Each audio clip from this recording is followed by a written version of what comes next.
Welcome to part one of this interview with Blackburn Hawks head coach Danny Mackriel.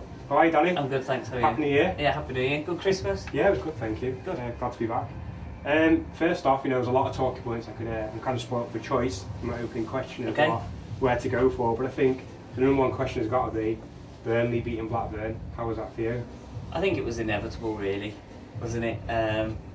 Obviously, we were the better side throughout the 90 minutes. It's a better team all round, and it was just an inevitable result, really. We're used to beating Blackburn now, so it's just another 3 points. It's just another 3 points. It's an easy 6 points when you put, throughout the season. So it's 6 points in the bank, and I'm sure Danny Eaton-Holden will be very, very pleased with that as well. So it was nice.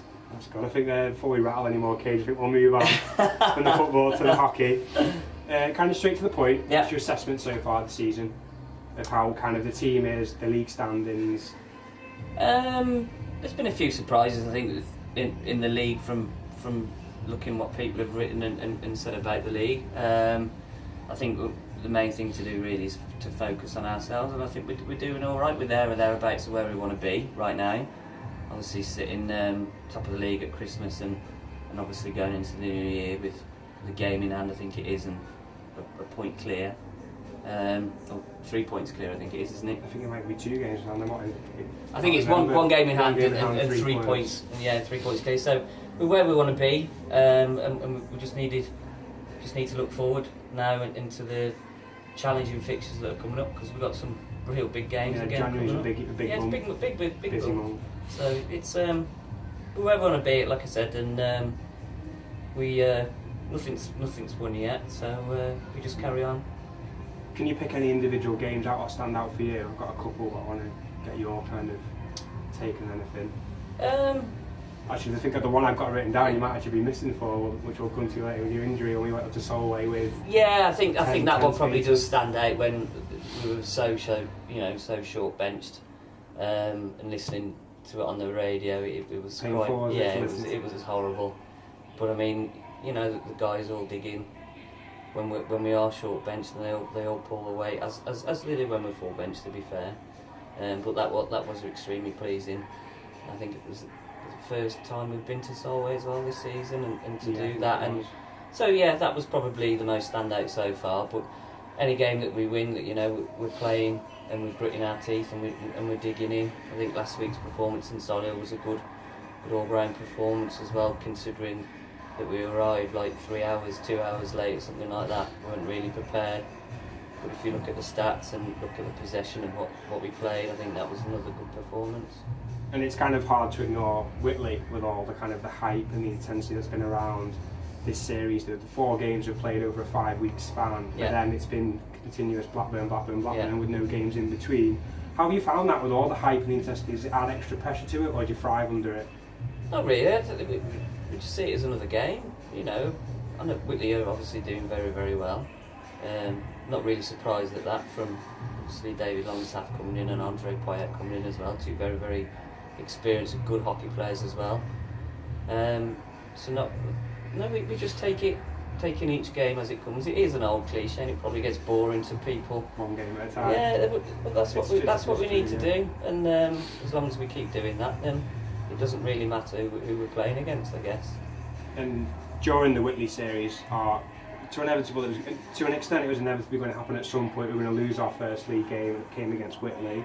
How was that? Does it take pressure off, or was it kind of, you know what, it was going to happen, on to the next game? Well, I mean, we go into every game, don't we? Well, from our point of view, we want to win every game. I don't think there was any pressure to lose a game, or when it came up. But I think where I meant it was to take the pressure off. Okay, we're not undefeated anymore. We're not, to an extent, this invincible team. We've lost our first game, which is going to happen. Not really. I don't think so. No, I mean, we never set out to be or have something around us as invincibles this year. We picked teams are going to drop points, and it was just one of those games that didn't go our way. So I mean, the biggest thing for me is that we learn and reflect from the defeat and take away what we can improve on and put that into practice for the next game, really. And then 2 weeks later we went back up after losing to Italy in the first game at their place. 2 weeks we went back up with the 4-4 draw. that game from a fan perspective had absolutely everything. Happy with that point to come away with at their place? I think you're always happy to come away with a point from Whitley Bay. It's an extremely tough ice rink to go up to and to get anything.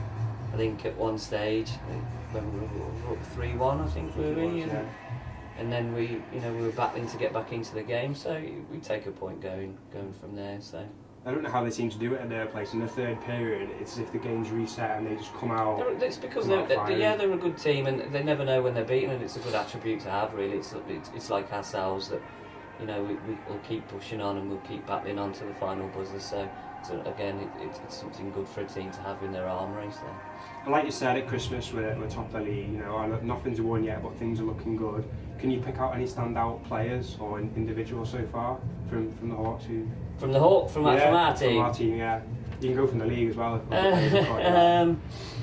I think, as a collective, I think we've done really, really well.